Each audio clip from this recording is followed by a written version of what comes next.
안녕하세요. 저는 올해 60을 앞두고 있는 여성입니다. 살아온 세월이 남들에 비해 굴곡이 많이 진 탓에 지나가던 이가 보면 60이 아닌 80 아니냐고 할 정도로 제 얼굴에 지난 세월에 대한 아픔이 담겨 있습니다. 오늘은 입 밖에 내는 것조차 아픔이 되어 속으로 삼키기만 했던 지난날의 이야기를 해보려고 합니다. 듣는 이 또한 듣는 내내 상처가 될까 두려워 피해를 끼치는 거 아닌가 싶어 말하지 못했던 일인데 죽은 사람 소원도 들어준다 하지 않습니까? 가여이 여기시고 한 번만 들어주세요. 저는 결혼하기 전까지의 모든 삶들은 평범했습니다. 남들이 하는 것 그대로 다 하며 살았고 나이에 맞게 때에 맞춰 정해진 틀대로 살아왔죠. 결혼 또한 그랬습니다. 비슷한 형편을 가진 남성을 맞선으로 만나게 되었고 몇 번 만나다 보니 생각이 크게 다르지 않아 같이 사는 동안 불편할 것 없겠다 싶어 결혼까지 하게 되었어요. 제 나이 때는 그랬습니다. 길게 연애를 해 결혼하는 사람이 극히 드물었었죠. 결혼을 하고 나니 남편이 어렵사리 꺼내는 말이 결혼을 해 알콩달콩 사는 일만 남았던 남동생네 가족이 있었다고 합니다. 결혼 후에는 사업도 잘 풀려 승승장구했고 남들을 비롯해 가족인 자신마저도 동생이 부러워 시기할 정도였다고 하더군요. 한 번에 이렇게 많은 행복을 누려도 될까 할 즈음 자식도 생겼다고 합니다. 전 이 모든 게 처음 듣는 거였습니다. 왜냐하면 결혼하는 그날까지도 남편의 동생은 한 번도 본 적이 없었거든요. 알고 보니 세 가족이 여행을 가던 날 밤 사고를 당해 남동생이 죽고 와이프와 아이만 겨우 살았다고 합니다. 아이를 데리고 나가버리는 바람에 그 후로 조카를 한 번도 만나볼 수 없었지만 남편과 시댁은 마음 한구석에서 늘 그리워했다고 해요. 동생의 빈자리를 조카로 채워선 안 된다 생각하면서도 조카라도 만나서 데리고 살아야 동생에게 죄짓고 사는 것 같지 않을 것 같다 하더군요. 그래서 당신이 말하고자 하는 이야기의 요지가 무엇이냐고 물으니 며칠 전 조카를 데리고 사라진 그 여자한테서 연락이 왔다고 합니다. 생활고로 힘들지만 어떻게든 아이만은 데리고 자신이 살려고 했지만 밥을 굶은 지가 며칠째인지 셀 수도 없고 번듯한 집이 없어 지하철역에서 잠을 잔 날이 많아 아이에게 썩은 냄새가 날 지경이 되니 자신이 데리고 있겠다 욕심을 부리는 것이 아동학대는 아닐까 싶다면서요. 고아원에 보내기 전에 그래도 한 핏줄인 가족들에게 보내면 나쁜 꼴 없이 예쁨 받으면서 자랄 수 있지 않을까 하는 기대로 전화를 걸었다며 아이들 데려가 키워줄 수 없겠냐고 했다 합니다. 저는 너무도 당연하게 그러면 아이는 시부모님이 키우냐고 물었습니다. 남편이 우리가 키우면 안 되겠냐고 하더군요. 전 말이 되는 소리를 하라고 했습니다. 저희 둘 사이에는 이미 딸아이 하나가 있었고 딸아이와 비슷한 또래의 남자아이를 데리고 와서 키운다는 게 말로야 아름답고 정의로운 일이지 현실은 어떻겠습니까? 내 자식도 미워서 밖에 내다버리고 싶은 마음이 든 적이 한두 번이 아닌데 남의 자식이라고 안 그럴까요? 내 자식도 아닌데 진짜 내다버리고 싶지 않을까요? 전 자신이 없다 했습니다. 또 비슷한 또래인데 사춘기가 되면 둘 사이가 얼마나 어색하겠냐.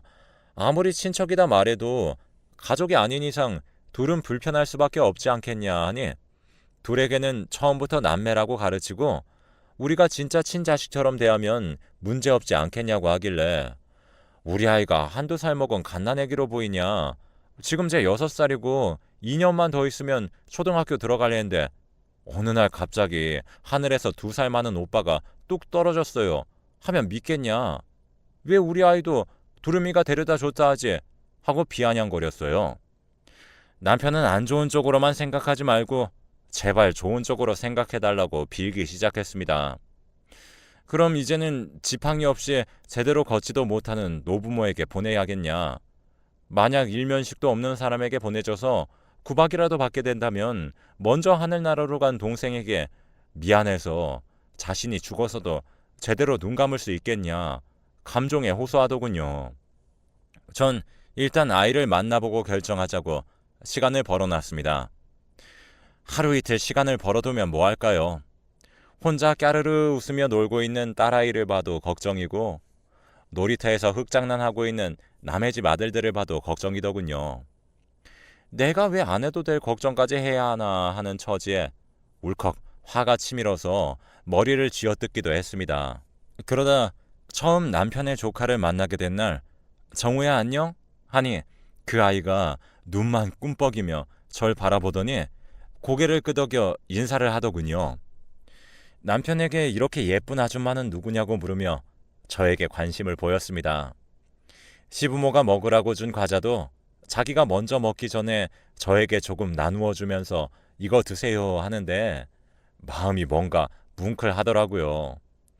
제 딸아이에게도 모든 걸 양보해 주면서 이건 말이지 오빠가 해줄게 하면서 상냥하게 대하는 모습에 마음이 흔들렸습니다. 그래도 아이를 데려다 키우겠다는 말이 선뜻 나오지 않아 그런 만남을 가진 지 5번쯤 되었을 때였어요. 가려고 하는 저의 재킷을 꼭 붙잡더군요. 오늘 가면 몇 밤 자고 다시 와줄 거냐고 묻는데 거기서 무너진 것 같아요.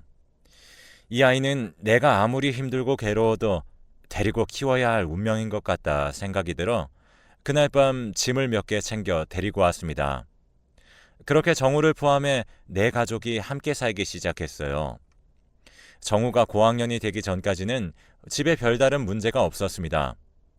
적응은 잘 할 수 있을까 걱정했지만 친구들도 많이 사귀었고 여자친구들 사이에서도 인기가 꽤 많았었거든요. 제 딸아이가 오빠 학교에서 인기 최고 많고 언니 오빠들이 자기한테 제일 잘해준다면서 쫑알쫑알 떠들길래 내가 그동안 했던 걱정들이 죄스럽게 생각이 될 정도로 정우에게 고맙고 미안했습니다. 하지만 언제부턴가 아이가 조금씩 변하기 시작하더라고요. 시기가 정확하진 않지만 고학년이 되던 때부터였던 것 같아요. 대놓고 동생을 괴롭히진 않지만 딸아이가 억울해하는 날이 많아졌고 무슨 일이냐고 물으니 정우 눈치를 보느라 제대로 대답하지 못하곤 했어요. 저 또한 묘하게 버릇없이 행동하는 정우를 혼내자니 너무 예민하게 구는 것 같기도 하고 또 진짜 잘못을 한 거여도 친엄마가 아니기 때문에 애를 혼냈다가 역시 지 아들 아니라고 저러네 같은 소리를 듣기 싫어서 더 참았습니다. 그런데 학교에서 연락이 온 거 아니겠어요? 어머님과 정우에 대해 상담하고 싶다면서요. 학교에 가서 선생님 얼굴을 마주하니 차마 저에게 어떻게 말을 꺼내야 할지 몰라 입술만 깨물고 계시는 거예요. 괜찮다. 어떤 말이 하고 싶으냐. 있는 그대로 말씀해 주셔라. 그게 저에게 도움이 되지 않겠냐고 하니 이런 말 불쾌하시겠지만 화내지 마시고 끝까지 들어달라 하시더군요. 선생님 말씀은 그랬습니다. 정우가 또래 친구들과 잘 어울리고 성적도 좋고 또 이성 친구들에게도 인기가 많아 문제는커녕 모두 정우 반만 했으면 좋겠다 싶었다고 해요. 하지만 시간이 지날수록 정우가 드러나게 이렇다 할 문제 행동을 하진 않았지만 작게나마 정우 주변에서 끊임없이 사건 사고가 있었다고 해요. 친구가 다리를 접지른다거나 숙제를 잃어버리고 여자아이들끼리 사이가 와야 된다거나 아니면 선생님 물건이 사라지는 등 그게 정우랑 무슨 상관이겠냐 했지만 희한하게 정우에게 무언가 불쾌감을 주었을 때 상대방에게 꼭 안 좋은 일이 일어났었다고 해요. 처음엔 괜한 짐작일 거다. 애먼 짐작으로 애 잡지 말자 싶기도 하셨지만 점차 그 대상이 커져가고 있었다고 합니다. 아무런 접점이 없던 아이에게 의도적으로 골탕을 먹이는 등 그 행위를 게임처럼 하더라는 거예요. 그 모습을 보고 있자니 어쩐지 싸한 마음이 들어 자신도 사람인지라 정우를 의도적으로 피하게 되었다고 합니다. 그랬더니 하루는 정우가 옆에 와서 다른 사람에겐 들리지 않을 정도로 선생님은 알죠? 그런데 선생님이 이래도 되는 거예요? 하길래 자신에게 해코지할까 싶은 마음에 억지로라도 전처럼 대하려고 노력하고 있다는 거예요. 그러며 하는 말이 가족에 대한 이야기를 할 때마다 애가 달라지는 게 느껴진다고. 특히 엄마 이야기를 할 때면 애가 감정이 북받쳐 우는 날도 있었다고 하면서 혹시 가정 내에 무슨 일이 있는 거냐고 하시기에 솔직히 말씀드렸어요. 정우 친부모가 아니다. 정우도 알고 있는 사실이겠지만 자신 친엄마에 대해 어떤 잊지 못하고 있는 감정이 있는 줄은 몰랐다. 우리 앞에서는 아이가 한없이 밝은 모습만 보여주고 있다. 친구들과 그런 일이 있었다는 건 듣기성 유쾌한 내용은 아니지만 선생님의 짐작이 오판이기 전에 사실일 수도 있는 문제이니 조금만 더 유심히 지켜봐 주시고 가정 내에서도 지켜볼 테니 혹시 문제 일으킬 경우 아이 아빠보다 나에게 먼저 연락을 달라 말씀드리고 일어서려고 했습니다. 근데 저희 딸아이 담임이라는 분께서 저를 붙잡더군요. 어머니 드릴 말씀이 있습니다 하는데 딸아이가 언젠가부터 급격히 풀이 죽어 집에 가기 싫다, 집에 안 가면 안 되냐는 질문을 해왔다고 해요. 일기를 봐도 의미 없는 낙서가 많기도 하고 오빠 이야기를 많이 하던 아이인데 오빠 이야기만 나오면 정색을 하기 시작하고 집에 혹시 무슨 문제가 있냐고 하시기에 이런 말 하기에 엄마로서 망신스럽지만 잘 모르겠다 답하고 집에와 딸아이 가방을 뒤졌습니다. 일기를 살펴보니 첫 페이지의 일기와 제일 최근의 일기는 확실히 다르더군요. 내용도 많이 어수선해졌고 의미 없는 낙서도 많이 보였습니다. 하지만 글씨체 같은 게 정우 글씨체 같더라고요. 딸아이가 피아노 학원을 간 사이 정우야 너 이게 무슨 낙서인지 알아? 하고 물으니 모르겠는데요 하며 말끝을 흐리길래 그래 알았다 하고 일어서는 제 뒤로 정우의 작은 목소리가 들렸습니다. 들킨 줄 알았네. 그런 일들은 정우가 고등학교 졸업할 때까지 종종 있었습니다. 이렇다고 혼을 낼 수 있는 정도는 아니지만 그렇다고 넘기기에는 괜히 호구가 되는 것 같은 일들이요. 애가 뭔가 쎄하다 싶다가도 이것 가지고 뭐라고 하는 건 내가 유난이다 싶은 것들 말이에요. 그런 정우가 대학교에 입학하고 나서는 막 나가기 시작했습니다. 거실에서 담배를 피우는 건 물론이고 술을 마시고 들어와 집안의 물건들을 집어 던지기도 하고 친구들을 데리고 와 술 파티를 벌이지 않나 제 지갑에 손을 대기도 하고 남편 물건을 몰래 가져다 팔기도 하더군요. 딸아이 방에는 죽은 벌레를 던져놓는 등의 행동을 하기 시작했어요. 뭐라고 하고 혼을 내면 자신이 자신 화에 못 이겨서 뒤로 넘어가더군요. 무서웠습니다. 어느 날은 노이로제에 걸릴 것 같더군요. 이러다 내가 죄를 신고할지도 모르겠다고 하니 정우가 던진 물건에 이마가 찢겼으면서도 불쌍한 애한테 그런 단어를 입에 올리고 싶냐면서 당신 그렇게 매정한 사람이냐고 저에게 되려 화를 내는 거예요. 남편이 자리를 박차고 나갈 때 문 밖에서 다 듣고 있던 정우와 눈이 마주쳤습니다. 집이 어두워 제대로 보이지 못했지만 어둠 사이로 저를 바라보고 있는 정우는 마치 꼭 다음은 너야 이런 식으로 협박하는 것만 같았어요. 아무튼 많이 혼란스럽기도 하고 어떻게 해야 할지 갈피도 안 잡히고 남편은 비협조적이고 딸아이도 걱정되고 대놓고 표현하지 않았지만 돌려 말해 딸아이는 같은 지역에 있는 제 여동생네 집에서 잠시 학교를 다니기로 하고 정우와 남편 저 셋이서 지내게 되었습니다. 그때쯤 시부모님이 해외여행을 다녀온다 하시길래 우리 선물도 사오시라 했고 정우도 데리고 가시는 게 어떻겠냐고 하니 정우가 절 째려보더라고요. 전 나쁜 의미가 아니라 정말 순수하게 어른이 되기도 했고 딸아이처럼 학교를 다녀야 하는 것도 아니니 시간적 여유가 있을 때 놀고 오라고 하는 건데 기분이 나빴나 보더라고요. 시부모도 그 눈치를 읽고는 정우는 지 친구들하고 더 놀고 싶은 나이지 하고 웃어 넘기시더군요. 두 분이 떠나고 남편은 멀리 출장 갔습니다. 집에 저랑 정우만 둘이 있는 건데 여간 어색하고 불편할 게 아니겠어요. 전 시부모네 집이 오랜 시간 비어 있으니 가서 청소라도 좀 해둬야 할 것 같다는 핑계를 대고 시골로 내려갔습니다. 그리고 늦은 밤 새벽 밖이 소란스러워지더라고요. 음악 소리도 높게 틀어놓고 소리 지르며 대화하고 무슨 일인가 싶어서 나가려고 하니 방문이 잠겨 나가지지 않았습니다. 문을 쾅쾅 치며 밖에 누구 없냐고 하니 엄마 저 정우예요 하니 소름이 쫙 끼치는 게 아니겠어요. 이게 무슨 짓이냐 당장 문 열어라 하니 자기는 그러고 싶은 마음이 없대요. 전 방 안에서 갇힌 채 아이들이 소리 지르고 노는 걸 가만 듣고 있어야만 했어요. 한두 시간이 지나니 이 문이 열리지 않기를 바라게 되더군요. 열린다면 오히려 그게 더 무서울 것 같은 거예요.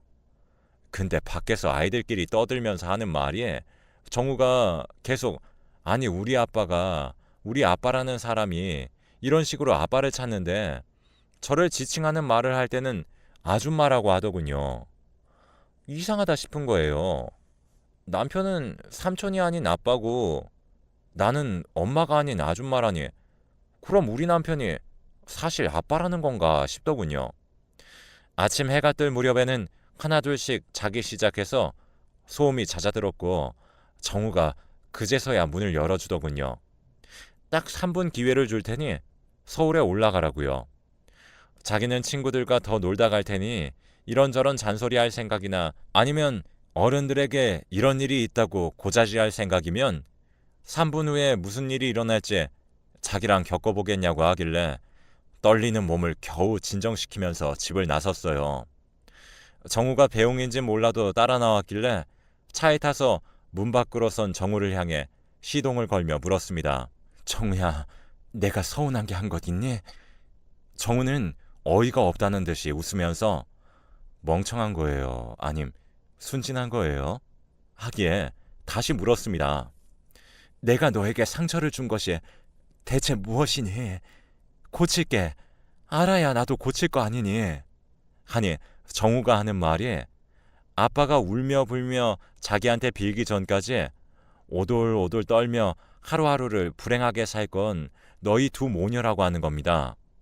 그 길로 출장 간 남편에게 소리소리 질러 당장 서울로 오라 말해 불러놓고 말했습니다. 애가 이렇게 말한다. 무슨 의미냐? 내가 최악의 최악까지 생각하기 전에 당신이 솔직하게 모든 걸 말해서 내가 불필요한 오해는 하지 않게 해줬으면 좋겠다 라고 말했습니다.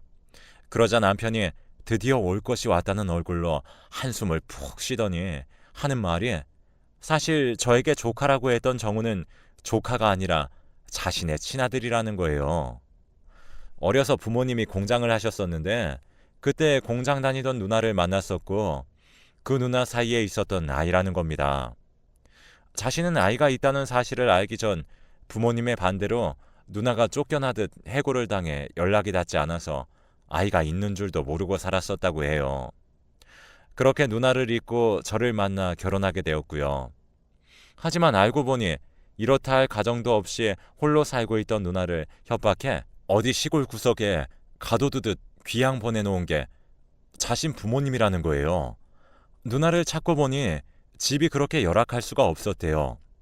곰팡이며 먼지며 거미줄이며 화장실에서 나는 악취가 마당까지 나고 있었다고 합니다.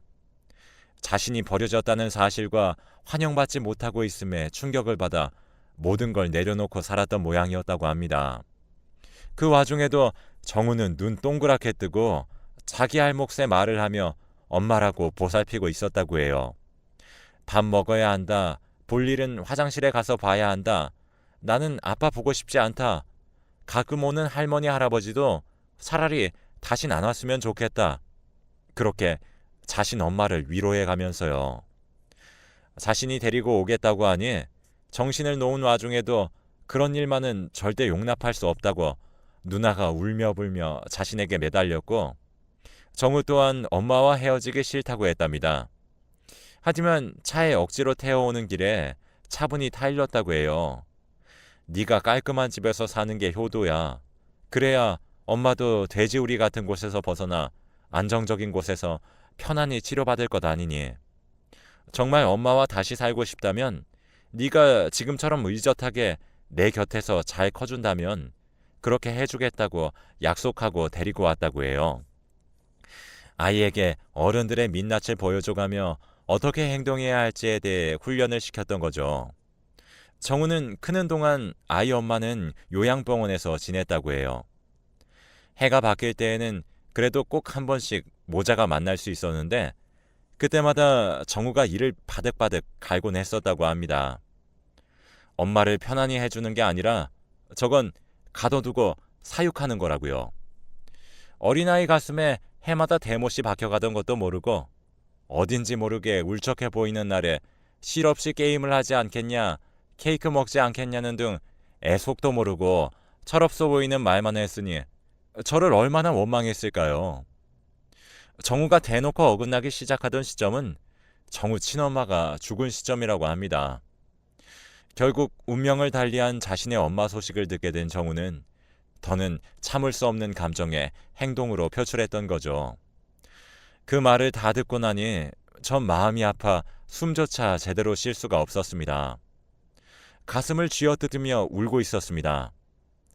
남편은 좀 진정하라면서 당신이 이렇게 마음 아파하면 다른 이야기들은 어떻게 할 수 있겠냐고 하기에 잠시 혼자 있게 나가줄 수 없겠냐고 했습니다. 근데 그때였어요. 남편이 나가기 무섭게 제 휴대전화가 막 울리더라고요. 보니 딸아이였습니다. 딸아이는 뒤도 돌아보지 말고 얼른 집 밖으로 나오라고 하더군요. 만약 나가다 아빠를 마주치면 잠시 공원 한 바퀴만 돌고 오겠다고 대충 둘러대고 얼른 이모네로 피신 오라고 하는 겁니다. 아무 내색도 하지 말고요. 설명할 시간이 없으니 얼른 최대한 자연스럽게 도망치라고 하는 딸의 목소리가 너무 애절해 알겠다고 하고 바로 행동에 옮겼습니다. 다행히 남편을 마주치지 않았고 전 동생네 집까지 잘 도착할 수 있었어요. 집에 도착하니 딸이 왜 이렇게 연락이 안 됐냐며 자기가 얼마나 걱정한 줄 아냐고 대성통곡을 하는 겁니다. 딸아이가 우느라 제대로 말도 못하니 동생이 분에 찬 얼굴로 목소리가 떨리는데도 또박또박 말하려 힘을 주더군요. 딸아이가 아무래도 정우가 이상해 집에 홈비디오를 몰래 설치해놨는데 그걸 동생네 집에 가는 순간에도 해제하지 않고 혹시 몰라 틈나는 대로 보고 있었다고 해요. 제가 집을 비운 날 정우와 애 아빠가 작당 모의를 하더라는 겁니다. 정우 엄마처럼 요양병원에 가둬두고 편히 살자는 등 저 사람이 알고 보면 재산이 많은데 그걸 우리끼리 나눠 가지자는 등 그러면 나도 애비 노릇하는 거고 너한테 진 빚 없다는 등 그런 이야기를 하는 걸 보았다고 해요. 저는 너무 놀라서 손이 덜덜 떨렸습니다. 남편에게 전화가 오는 것도 받지 않고 있었고 아이와 같이 홈 비디오를 보니 제가 전화를 받지 않자 쌍욕을 하며 흥분하더군요. 너무 무서웠어요. 저런 사람인 줄도 모르고 몇 년을 함께 아이를 낳고 살았으며 제 앞에서 한 이야기 또한 모두 거짓이었다는 걸 안 이후로요. 엄마 아빠에게도 전화를 걸었습니다. 전화를 거니 저에게 대뜸 요즘 괜찮냐고 하길래 무슨 말씀이시냐고 하니 얼마 전에 애 아빠가 와서 아무래도 제가 이상한 것 같다고 병원에 가야 할지도 모른다는 식으로 말을 흘렸다고 해요. 괜히 어른들의 걱정에 잔소리처럼 느껴져 짐이 될까 노심초사하는 마음에 연락도 못하고 있었다고 하시기에 애 아빠와 모든 연락을 끊고 당분간 피하시라고 했습니다. 전 그렇게 남편과 이혼 소송 중에 있습니다. 저희가 가지고 있는 모든 증거는 법 앞에서 심증이고 불법이고 그렇더군요. 위자료 한 푼도 못 받아도 좋으니 제발 이혼만 해달라 비는 저에게 협박조로 말하기에 접근 금지 신청도 해둔 상태입니다. 참 사는 게 무섭습니다. 이 일이 잘 마무리된다 해도 제가 밖에 나가 사람들 눈을 맞추며 이야기를 할 수 있을지 잘 모르겠습니다. 저에게 왜 이런 일이 일어난 걸까 하느님을 참 많이도 원망했습니다. 이제는 상황을 받아들이고 더욱 독한 마음으로 소송 준비를 하려고 합니다. 딸아이에게도 동생에게도 부모님에게도 참 못난 모습 보이지 않고 용기 있게 마무리할 수 있도록 응원 부탁드립니다.